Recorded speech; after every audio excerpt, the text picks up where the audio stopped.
River. So, ito yung Libtong River kung saan pinagsushootingan ko ito noon ng aking mga handstand swim challenge, ng aking mga underwater. Ngayon ay ganito na ang itsura ng Libtong River.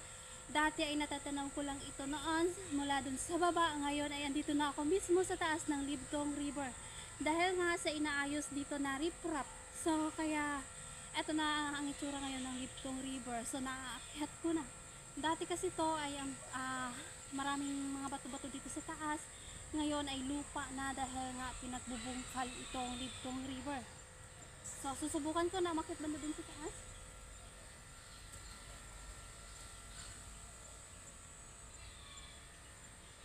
Hiking hiking tayo ngayon dahil wala nga ako mapaglangoyan dito sa ilog dahil nga sa ginagawang riprap dito sa ilog, kaya sa hiking muna tayo.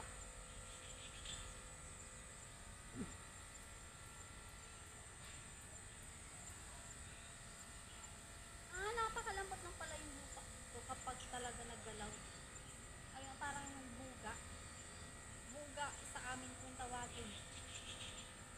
So, baba na ako, baka mamaya mabagsakan ako dito ng lupa at matabunan pa ako. So, sinubukan ko lang mapuntahan ito dito dahil talagang gustong gusto ko akyatin ito noon, kaso lang hindi ko magawa dahil nga sobrang dulas at bato pa ito noon. Ngayon ay lupa na dahil nawala na yung mga bato-bato, yung buga kung tawagin sa amin yun, yung buga na bato. Hindi ko alam kung ano yan sa Tagalog yung buga. Ayan. So, alis na tayo dito.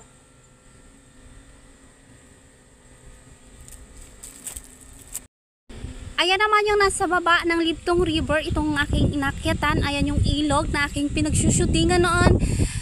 Pinagha-handstand swimman challenge. So, yan yung itsura na ngayon dahil nga sa ginagawa dito na riprap. Ayun.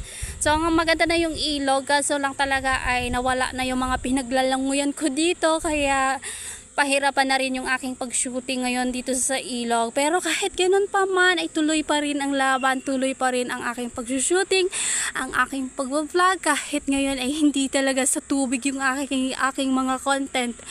So, sana ay matapos na rin ito para makabalik na rin ako sa ilog, so, sa aking mga paglangoy, sa aking mga ginagawang handstand swim challenge. Ayan yung nasa baba, at ito naman dito ako sa tuktok, so napakataas ito. Ayan. Saya na nga ay binabaybay ko itong ginagawang riprap dito sa ilog. Dito ako dumaan sa baba, tapos yun yung taas.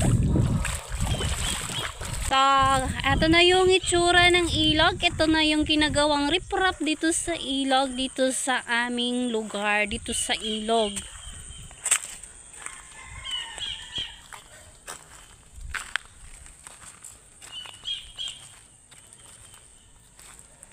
Hindi ko alam kung may madadaanan ako dito.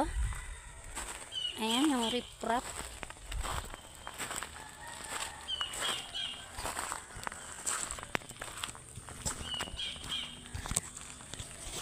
Ayan.